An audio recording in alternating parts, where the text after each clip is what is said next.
it over to you, Dennis, if you want to start the day's proceedings. Yep. All right. Thanks, Elisa. And this is my first meeting presiding over one of these meetings. So yeah, I'll let you guys, be the judge of that. But yeah, so first of all, I would like to acknowledge the traditional owners of the land we are all joining in this meeting from. I'd like to acknowledge the leaders past, present, and emerging. And moving on to the agenda. So my name is Dennis from Northeast Water. I'm the Deputy Program Manager for Pipeline Intelligence. I'm stepping in for Christina at the moment. So she's away on a meeting, I guess. So the first order of item, previous minutes. So last time we had a presentation, primarily a presentation from Professor Chu from Monash on failure prevention water pipes using transient pressure sensors. Well, that was quite a few months ago. Yeah, back in October. Wow. Yes, but I can't recall IWN having engaged in anything after that. Yeah. No, and there was no actions that came out of that meeting either, Dennis. That's what happened in the last meeting. In here,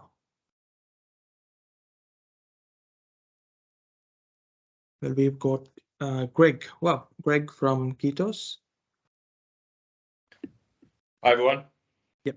Morning. Greg, I'm just going to unshare my screen so you can share your screen. Yeah, perfect. Thank you very much. If anyone has questions, Dennis and I can monitor the chat. Are you okay with people interrupting you, Greg, or do you want to keep it absolutely. to the end? No. Yeah. Awesome. Please feel free to stop us at any time. And I'm joined by Aditi Padi, who is our lead solutions engineer at KETOS. But let me just share my screen and give you a quick overview. So what we thought we'd do today is provide a quick overview of KETOS, our technology, and then jump into a quick demo of the platform.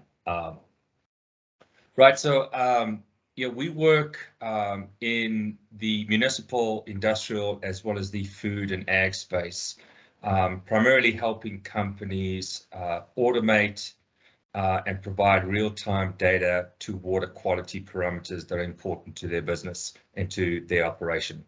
What we've done is we've developed a fully integrated hardware software solution that replaces existing methods of testing water quality. Right, so if you take a look at what is currently on the market, you have on-site or off-site labs, requires an individual to take a sample, send it off to a lab, wait a number of days, anywhere from 2, in some cases, as many as sort of 15 to 20 days for some of our industrial customers to get those results back. And then they either use that data on a spreadsheet or paper format, or they re-enter that information into a different sort of data platform. There are many companies that are using portable meters, again, a manual operation, taking a reading of a particular water parameter and then entering that data somewhere else, as well as the use of online analyzers. So typically what we find, and when we speak to a lot of our customers across our core industries, is they experience a high cost of ownership or management. It is very manual, labor intensive. There is decentralized data across all 3 of these methodologies. It is still a very sort of CapEx or server intensive process. And a lot of our customers are looking at sort of digital transformation, and they struggle with limited real-time data across these methodologies. And a lot of companies and customers find it hard to be proactive versus reactive. There's typically a time delay in either getting results back from on-site or off-site labs, or the delay in getting the results from the portable meters as well as the online analyzers. So what we've done, as I mentioned, we've developed a fully integrated hardware software solution. On the left-hand side is the KETOS Shield, roughly the size of a large microwave oven. This unit has the capability to test and monitor fully automated and in real time up to 32 water quality parameters. And I'll actually show you exactly what that list of parameters is in the second slide after this one. It incorporates a lot of intellectual property, but a lot of robotics automation, proprietary sort of hardware, software. But the great feature about this unit is, as I mentioned, it's fully autonomous. And the unit actually cleans and calibrates itself after every single test, and that essentially eliminates any calibration that is required from our customers. And then as part of our business model is we actually include all of the service and the maintenance of these units. So really it's a hands-free operation for our customers in the sense that they just sit back and they view the data through our KETOS platform, our data platform, which is on the right-hand side. This is a hosted solution or hosted platform. This is where users interact with the water quality parameters that are being generated by the Shield in real time across any sort of application, whether it's inlet water, whether it's treated water, pre and post treatment, whether it's your outlet discharge or wastewater. You can actually install these units indoors or outdoors to do that water quality testing and monitoring in real time. As I mentioned, users interact with the data being generated by the Shield, and great feature within the platform is users can actually set up alerts and notifications. So if ever a parameter exceeds thresholds that our customers configure within the platform, the system will send out an alert or a notification in the form of an email or an SMS. So there you're getting sort of the proactive management of water quality in real time that you can then take action if there are any anomalies within sort of your water supply, your water distribution network. We can generate, multiple reports.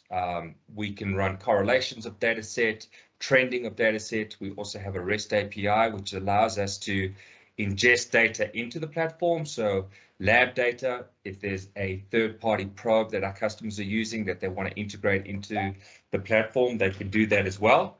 And then we can actually integrate the data into additional platforms, right? So if our customers want to pull the data into a control system, which then automates the chemical dispensing in real time, they can actually pull that data into the control system or any kind of business analysis or operational tool or software that they're currently using within their organization or within their operation. Here are the 32 water quality parameters. So on the left-hand side, you see the environmental, or what we term the continuous. So these readings are actually taken every 60 seconds and aggregated into the data platform. And then across your heavy metals, your nutrients, and your inorganics, our clients can pick and choose which parameters they want monitored and the frequency of monitoring, and really start scheduling based on their requirements exactly what and when they want to monitor. So they can pick, arsenic, calcium, copper, iron, lead, a couple of nutrients, a couple of inorganics, and then schedule that frequency based on their heart's content. So whether it's once an hour, once every 2 hours, 4 hours, it's entirely up to our customers. And then they can change the frequency or change the schedule as well. So if they want to increase the frequency or decrease the frequency, they can actually do that, as well as add additional parameters as and when they want to. So a great feature within the unit is we configure based on the parameters and the frequency that our customers want to monitor. And then 6 months down the line, 12 months down the line, if they want to add in additional sort of parameters, they can actually opt for that, and we'll come out and do that service or that maintenance and include that additional parameters that our clients want to test and monitor. Right, so let me take you through a couple of use cases and happy to answer any questions, based on the use cases that I mentioned. So typically, the reason why customers gravitate towards KETOS and our Shield platform is, number one, we eliminate CapEx, so nobody has to actually go out and spend money and purchase any equipment. Through our subscription-based model, they never purchase the equipment, never purchase the platform, they subscribe to the platform. They have the ability to reduce OpEx through labor savings, labor-intensive sort of operations around different sort of aspects of their water quality program. They can set up remote monitoring operations, so no matter where and how many facilities they have around the world within a sort of a local network, they have a single place to view all of the data being generated by the Shield. They now have access to real-time data, actionable insights, which drive that real-time decision making. Give them the ability to control and optimize their process, provide that early warning to potential water quality anomalies. Our clients have seen anywhere from sort of a 13 to a 20% reduction in chemical spend based on the fact that they now have access to that real-time data. We are integrating in some aspects to a control system which then automates their chemical dispensing, chemical dosing. And then, of course, the bigger picture is potentially avoid any compliance issues or risk. A couple of examples. Here's an outdoor installation. As I mentioned, we work in the industrial, so we work with a lot of mining companies, oil and gas companies, pulp and paper, meat processing, a lot of municipalities, a lot of indoor ag companies, outdoor ag food companies. So here's just a quick use case of providing real-time data in an oil and gas operation. Here is real-time monitoring of effluent discharge at a steel manufacturer. We work with a lot of coal ash pond water monitoring operations or remediation operations. Here are some pictures of how we actually install and implement the solution. So on the left-hand side, you see the KETOS Shield, and we actually install an outdoor application. We install in a secure NEMA cabinet, which allows us to protect it from the weather. Obviously, we can weatherize the unit and then protect from any potential vandalism as well. The only requirements that we need in order to operate the unit is, of course, water. So we're not inline, we're online, so we tap into the water source. We can pump water from a river, from a tank, from a pond, from a groundwater well. It's entirely how our customers want to utilize the platform. One standard, so 110 volt or 120 volt internationally to actually power the unit. We do have solar power operation as well in very remote parts of the world. And then communication, right? So we can use either Ethernet or local cell network to ingest the data or get the data from the unit into the platform. And then can I just interrupt? Yeah. Sorry, can I just interrupt? We've Yeah. just got a question here.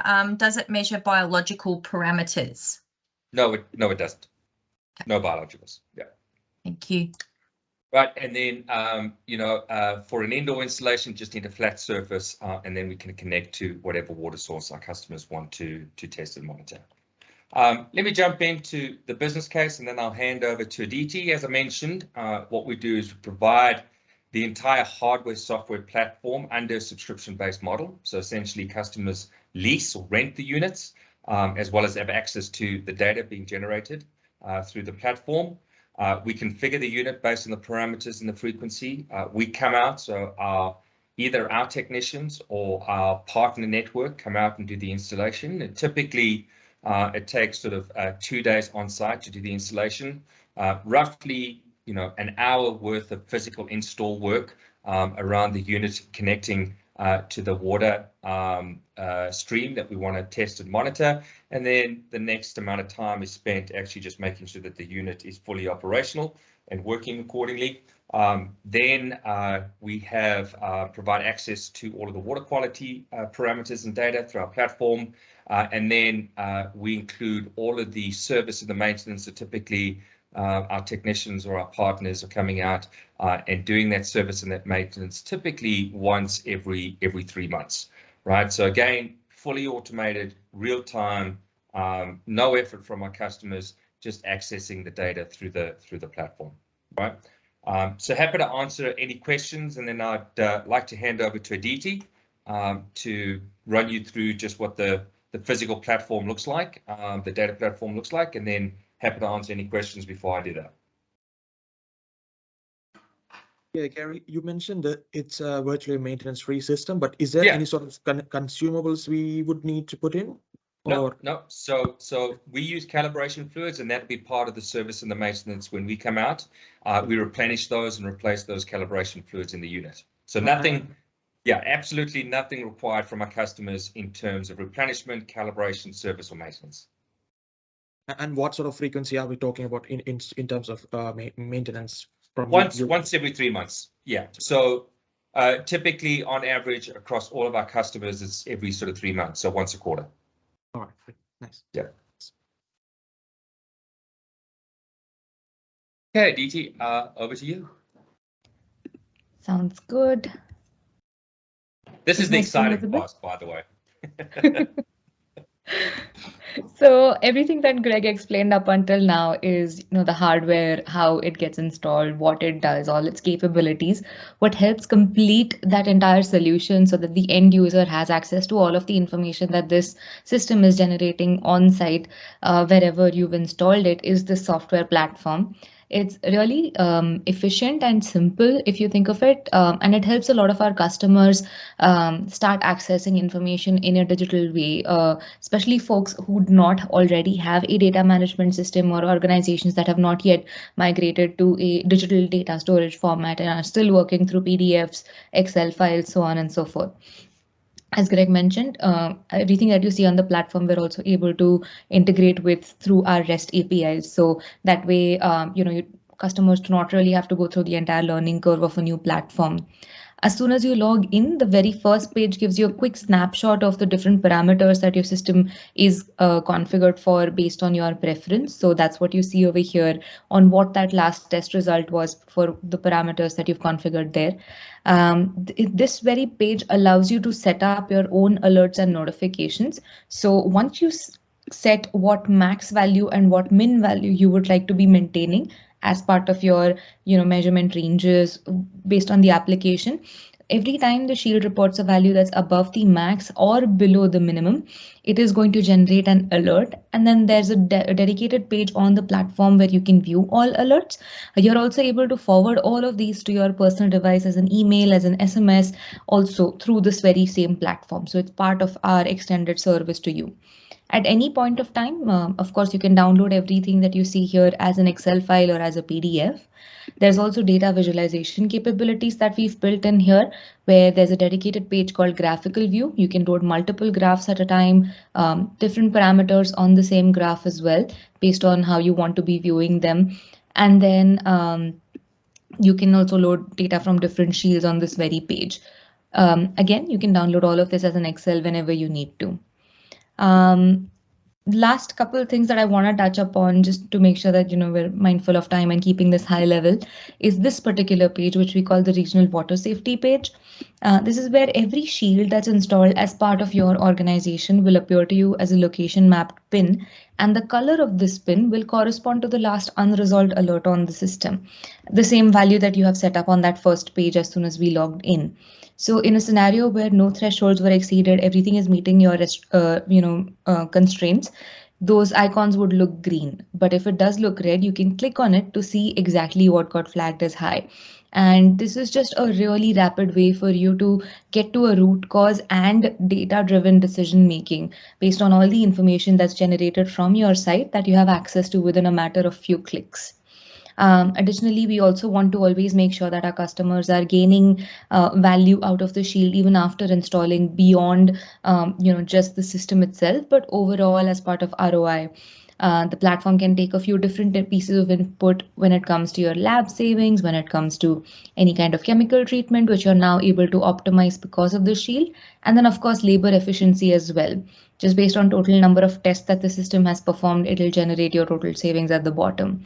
So it's quite handy when you want to test out different kinds of what-if scenarios and then see how that might play out. And lastly, but surely not the least, there is a very simple reporting page. Based on whatever time period you're interested on downloading for, you can just click on it and it'll help you download a single PDF report for that time frame. Some of our customers require it to be in a specific format. We're also able to work with that for them. Any thoughts, questions, anything you'd like me to dive a little deeper into? There is a question here, Aditi. It says, if you were to need this data for a short period of time, obviously it would be cheaper to do it manually. What do you find is the minimum amount of time you would use this system for it to break even with a manual sampling testing? So that's a really good question, because most of our customers, existing today, they vary. They are on a spectrum of testing frequency. We have some kind of customers that test once per day or once per shift, which is still a much bigger jump into their testing frequency as compared to what they were earlier able to support, just because of the lab and the tedious nature of it. But then on the other hand, we also have customers that are testing every single hour, because that's the need of their process. And the information that's generated by the Shield can tie into your on-site processes, like Greg explained earlier. So the hourly measurements really come in handy over there. And so in those cases, customers will gain value in less than 2 weeks as a actual dollar value ROI. But imagine one thing, or there's nothing to imagine. In fact, this system over there that we've built can get installed on site. It can run all these tests. It can send all of that data to a centralized location. You can view all of that data directly from there. And then there's all the data visualization capabilities as well. So it's a little more than what a person or single person can do. So there's a lot of value added, because you're now able to have your entire staff and your team focus on what their expertise is in, rather than having them do manual tasks such as cleaning, calibration, or driving a distance away to grab a sample manually, or those kind of pieces. So it does add value on that side of things too. Thanks for that. Does anyone else have any questions that they would like to ask? Feel free to unmute and ask questions.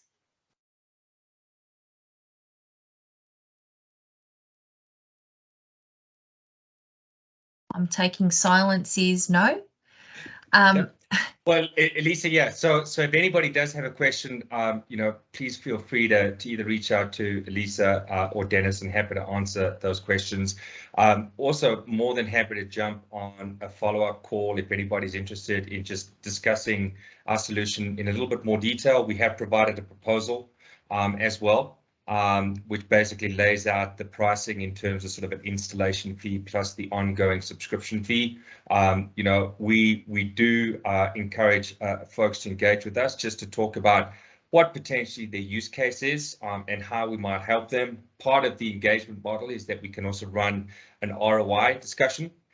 So work through sort of what the existing costs are, what the business value is that we provide, over and above just sort of your analysis work, your sample work, your testing work, is obviously value in terms of avoiding any sort of compliance issues, risk, and reducing sort of chemical spend, etc. So a lot of value in that regard, but happy to sort of follow up, based on anybody's interest, and then we can go from there. That's fantastic. I've just popped, if anyone does want to send through any inquiries, just let us know. I've popped the inquiries email there, and then we can hand over your details to contact Greg and Aditi.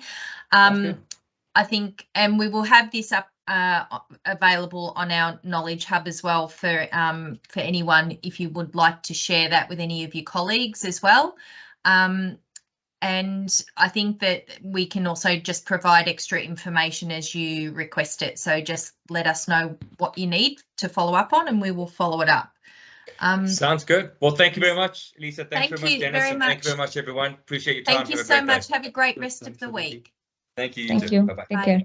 Thanks, Aditi. Bye.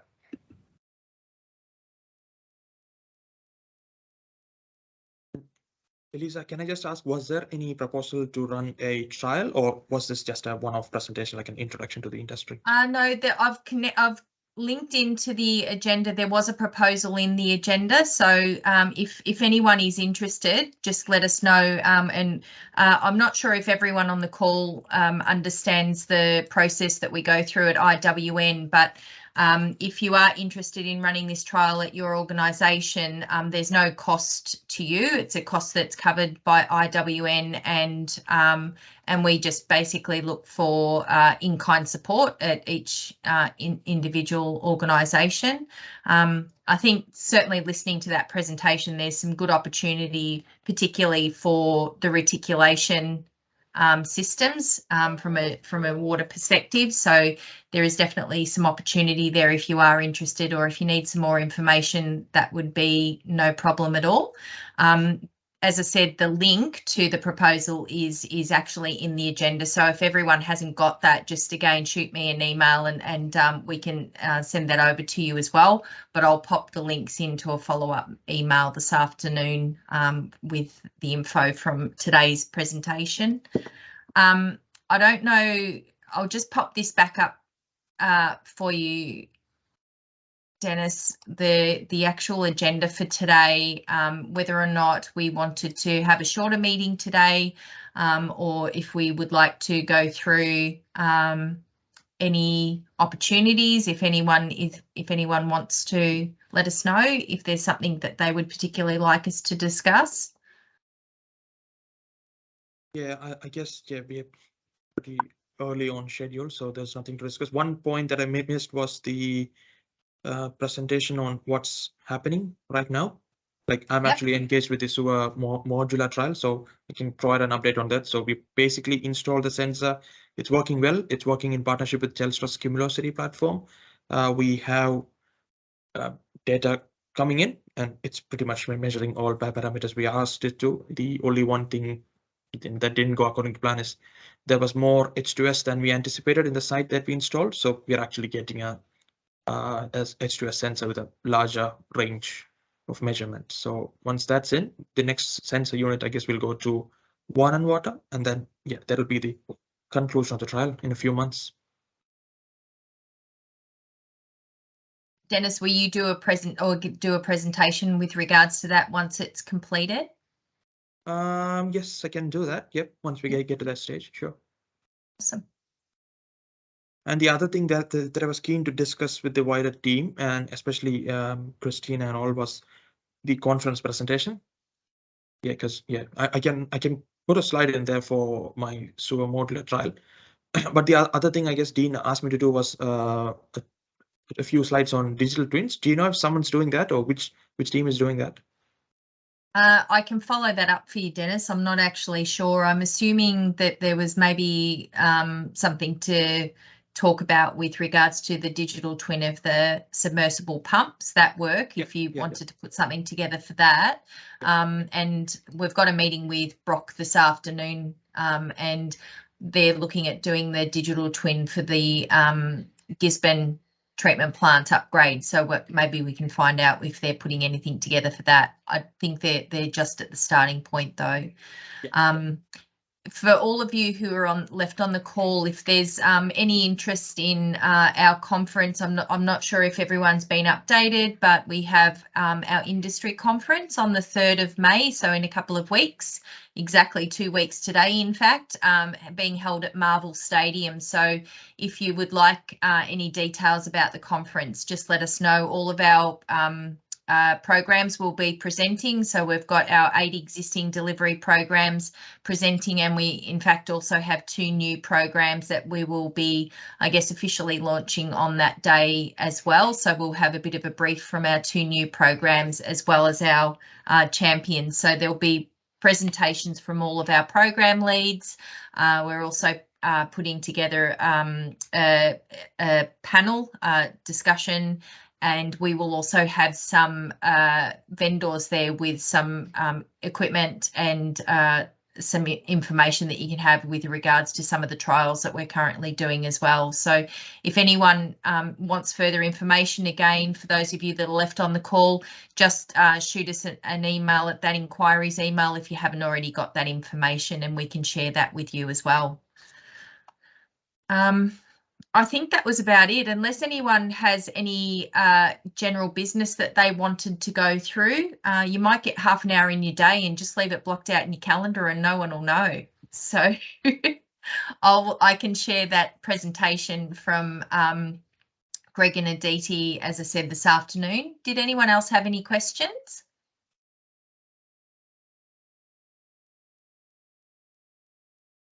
No? Well, I think that we can leave us go for the day. Dennis, did you need me to follow up on anything from today?